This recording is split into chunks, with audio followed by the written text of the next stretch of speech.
Life in Conference USA continued today for ODU as it welcomed Marshall to Foreman Field. Coach Bobby Wilder said all week the Thundering Herd are the best team the Monarchs will have played up until this point.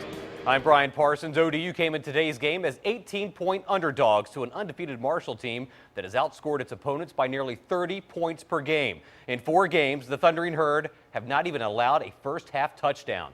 After winning its conference opener at Rice, ODU lost last week against Middle Tennessee. Another sellout for the Monarchs, but a lot of those fans would not stick around for the second half.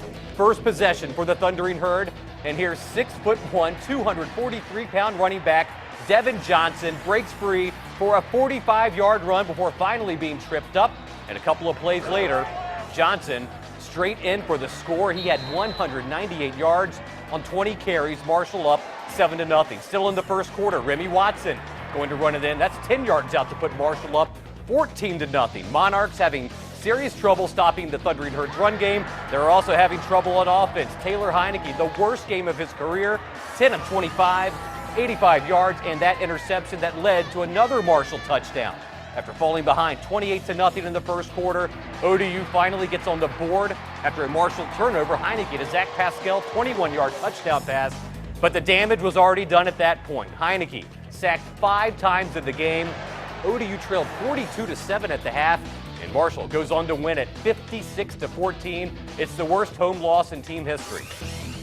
Yeah, this shows us where we are compared to probably the best team that's been in this league in a long time. Marshall, I thought going into the game, I thought they were the best team in the conference. I'm convinced now after what I just watched that they are, and that shows us where we need to go. I just told the players in the locker room, I said, this is the team. This is what we need to model ourselves after, the most complete football team that we played.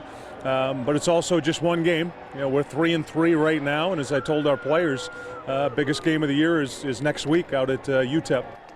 ODU back home November 8th against Florida International. Next week, as Wilder said, they head west to the West Texas town of El Paso to take on a UTEP team who lost to Louisiana Tech 55-3.